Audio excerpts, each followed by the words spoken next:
কিছু বলার নেই। অভিযোগ তো আমি দীর্ঘদিন ধরে করছিলামই। গত মার্চ মাস থেকে সোশ্যাল মিডিয়ায় আমাকে মারধরের হুমকি, 9mm পিস্তল নিয়ে গিয়ে শ্যুট করার হুমকি এসব চলছিল।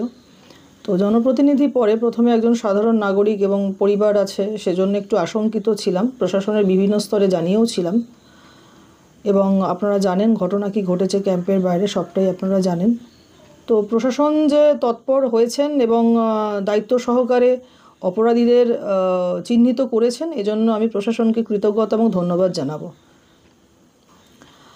2004 সালে আমি প্রথম ক্যান্ডিডেট হই এই ওয়ার্ডে এবং তারপরে দুবারের জন্য কাউন্সিলর এবং সিআইসি মেম্বার। এখনও পর্যন্ত আমার সঙ্গে ও কোনো দিন দল করেনি, কোনো দিনই তৃণমূল কংগ্রেসটা করেনি আমার সঙ্গে।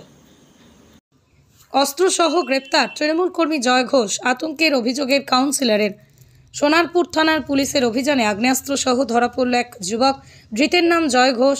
তিনি রাজপুর সোনারপুর পুরসভার 25 নম্বর ওয়ার্ডের বাসিন্দা এবং এলাকায় সক্রিয় তৃণমূল কংগ্রেস কর্মী বলেই জানা গিয়েছে। সম্প্রতি আমাদের পাড়া আমাদের সমাধান ক্যাম্পে তাকে কাউন্সিলর সোনালী রায়ের বিরুদ্ধে চোর চোর স্লোগান দিতেও দেখা গিয়েছে। সোনারপুরটা আস্তে আস্তে অস্ত্র কারবারিদের জায়গা হয়ে যাচ্ছে, সেটা আমাদের কাছে দুশ্চিন্তার, গভীর উদ্বেগের জায়গা। এবং এই সব বিধায়কের ছত্রছায়ায় রয়েছেন। সব পঞ্চায়েত ভোটের সময়তে যত লুটপাট বা হল থেকে ব্যালট লুটপাট, এই সব যত দুষ্কৃতি রয়েছে, এই দুষ্কৃতীদেরকে নিয়েই সোনারপুরে বিধায়কের সংসার চলছে। একদম রাজনৈতিক সংসার চলছে। যত দুষ্কৃতি রয়েছে, অদ্ভুত একটা বিষয়, পুলিশ প্রশাসনকে ব্যবহার করছেন একদিকে বিধায়ক যিনি রয়েছেন, দক্ষিণের বিধায়ক লাভলি মৈত্র, আর অন্যদিকে দুষ্কৃতীদেরকে ব্যবহার করছেন।